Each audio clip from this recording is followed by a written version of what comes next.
तिळगुळ दिल्यानंतर खरोखर लोक तुला मनातून गोड बोलतील का? तुला काय वाटतं मग त्याच्यावर?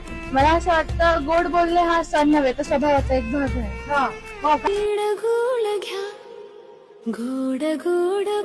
तर तिळगुळ दिल्यानंतर लोक तुला मनातून गोड बोलतील का? लोकांना गोड बोलायचं ते गोड बोलते, जे लोकांना नाही बोलायचं नाही बोलत. हो का? पण तिळगुळांना काही फरक नाही पडणार ना? नाही तसं काही हो फरक का? नाही पडत. बरोबर. समझ रहे हो? तिळगुळ दिल्याने खरोखर लोक तुला मनातून गोड बोलतील का? तुला काय वाटतं त्याच्यावर? आता काही लोक बोलतील, काही लोक नाही बोलणार, पण आपण आपलं टोन का खराब करायचं? म्हणून आपण तर चांगलंच बोलणार. हो ना? आणि आपली तिळगुळ देण्याची परंपरा आहे, त्यामुळे तिळगुळ काय गोड गोड बोला तर आपण गोड गोडच बोलवा. शाबाश बेटा. तिळगुळ दिल्याने खरोखर लोक मनातून तुला गोड बोलतील का? तुला काय वाटतं?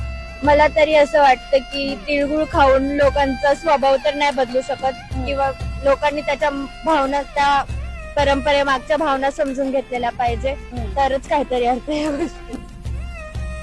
तिळगुळ दिल्यानंतर खरोखर लोक तुम्हाला मनातून गोड बोलतील का? तुम्हाला काय नाही, वाटतं? ज्यांना पटन ते गोड बोलतील, ज्यांना नाही पटन ते नाही बोलतील. नाही बोलणार. ज्यांची फितरत आहे ते गोड बोलतील, ज्यांची नाही आहे ते नाही बोलतील. नाही ना बोलणार.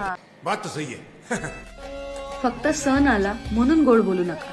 चुकत असेल तर समजावून सांगा, जमत नसेल तर अनुभव सांगा. पण सणापुरते गोड न राहता आयुष्यभर गोड राहूया. तिळगुळ घ्या आणि गोड गोड बोला.